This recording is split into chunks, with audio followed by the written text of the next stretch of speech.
किसान साथियों नमस्कार, मैं पुनीत सिसोदिया। किसान भाइयों, अक्सर देखने को मिलता है जब भारी बारिश होती है, काफी ज्यादा रेन होती है, तो भारी बारिश के बाद हमारी फसलों में जो पीलापन है वो हमें देखने को मिलता है। फसलों में पीलापन आ जाएगा, फसलों की ग्रोथ रुक जाएगी।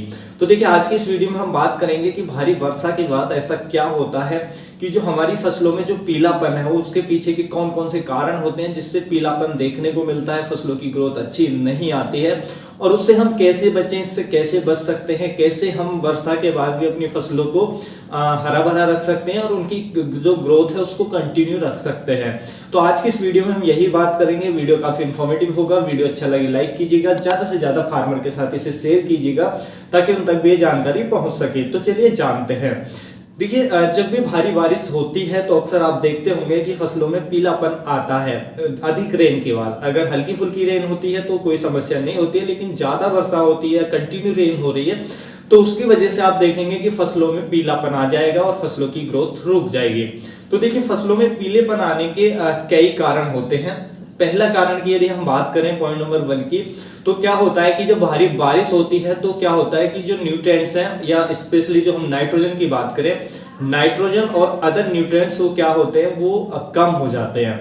कम क्यों हो जाते हैं? क्योंकि देखिए, जो नाइट्रोजन होता है, यदि हम नाइट्रोजन की बात करें तो वो हाईली सॉल्युबल होता है पानी के अंदर। तो जब भारी बारिश होती है, खेत में पानी भर जाता है, तो उस कंडीशन में क्या होता है, पानी भरने के साथ साथ ही उसमें खेत के अंदर उसमें नाइट्रोजन घुल जाती है पानी के अंदर।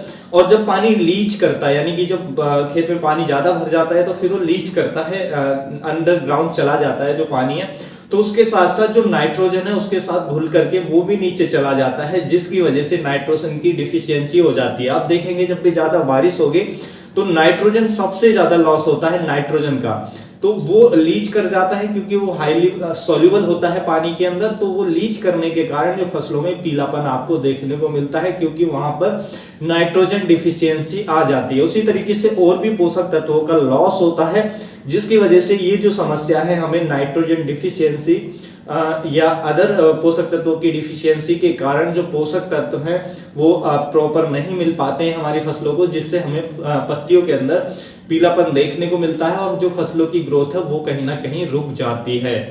दूसरा जो कारण होता है वो होता है कि हमारी फसलों में जब ज्यादा पानी भर जाता है तो फसलों की जड़ों को जो ऑक्सीजन है वो नहीं मिल पाता है, जिसकी वजह से जो रूट रॉट की समस्या यानी कि जड़ गलन की समस्या बढ़ जाती है। जब रूट रॉट आ जाता है किसी भी फसल के अंदर, तो रूट रॉट आने के बाद क्या होता है कि पौधा की जो रूट्स है, जड़ है, वो न्यूट्रिशन और पानी लेना बंद कर देती हैं, जिसकी वजह से रूट रॉट के कारण में जो हमें फसलों में पीलापन है वो देखने को मिल सकता है। स्पेशली फ्यूजेरियम विल्ट के कारण उसमें फसलों में पहले पीलापन स्टार्ट होता है, फिर धीरे धीरे पूरा जो पौधा है वो हमारा खत्म हो जाता है। तो दूसरा जो कारण होता है वहां होता है रूट रॉट का।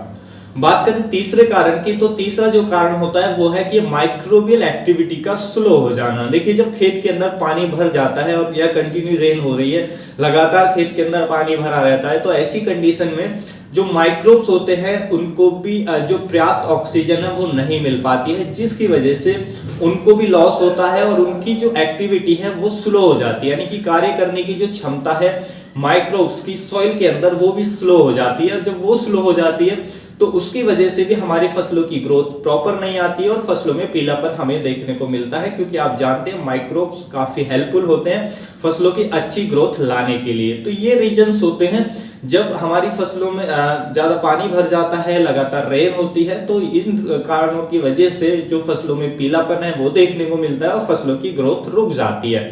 तो देखिए, अब इससे बचने के लिए हम क्या क्या कर सकते हैं। मान लीजिए हैवी रेन हो गई, काफी ज्यादा वर्षा हो गई, खेत में पानी फिल हो गया, तो उस कंडीशन में आप क्या करें कि सबसे पहले तो पानी को निकालने की कोशिश करें खेत से बाहर। तो पानी जैसे ही निकल जाए तो गीला, क्योंकि उस समय जैसे पानी निकल जाएगा या लीच हो जाएगा पानी कुछ समय बाद, तो आप देखेंगे कि फसल जो मिट्टी है बहुत गीली होगी, उसमें नमी बहुत ज्यादा होगी, मॉइस्चर बहुत ज्यादा हाई होगा।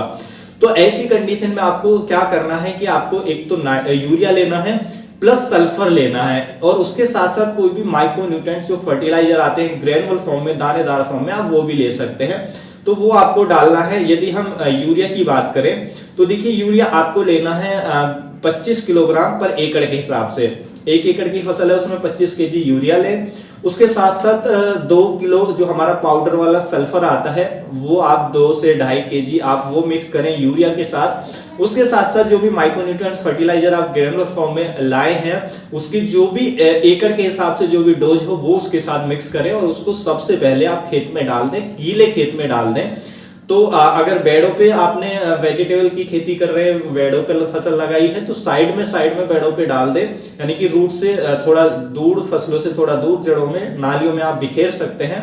या आपने वैसी कोई सीरियल क्रॉप है आपकी या कोई अनाज वर्ग की फसल है तो उसमें आप वो उसका ब्रॉडकास्टिंग कर सकते हैं, उसमें छिड़क सकते हैं। तो इन चीजों को मिक्स करके आप जब छिड़कते हैं, उपयोग खेत में करते हैं नमी में, तो देखिए इससे हमें कई बेनिफिट देखने को मिलते हैं। पहला कि जो हमारा नाइट्रोजन लॉस हुआ है उसकी हम पूर्ति कर देते हैं, जिससे फसलों में पीलापन देखने को नहीं मिलेगा।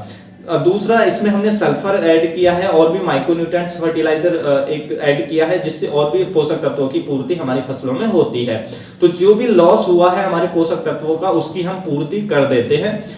पहला बेनिफिट ये देखने को मिलता है इसको डालने का। दूसरा बेनिफिट जो हमें देखने को मिलता है इसको डालने का वो ये कि ये जो सॉइल है, मिट्टी की जो नमी है उसको बहुत तेजी से खींचता है, यानी कि उसको मिट्टी को बहुत तेजी से ड्राई करता है। जब हम यूरिया और सल्फर खेतों के अंदर डालते हैं तो ये मिट्टी को बहुत तेजी से ड्राई करेगा, और मिट्टी जितनी तेजी से ड्राई होगी और जितनी तेजी से सूखेगी उतनी ही कम हमें जो रूट रॉट की समस्या है वो देखने को मिलेगी अपनी जमीन के अंदर। तो जब ज्यादा मॉइस्चर हो जाए तो हमारा पहला चैलेंज यही है कि हम कैसे इस मिट्टी को ड्राई करें। तो उसको मिट्टी को ड्राई करने के लिए ये बहुत ही अच्छा रहेगा, और इससे आप देखेंगे कि रूट रॉट की समस्या आपको देखने को नहीं मिलेगी, या जहां भी आ चुका है वहीं रुक जाएगा, उससे आगे बिल्कुल नहीं बढ़ेगा।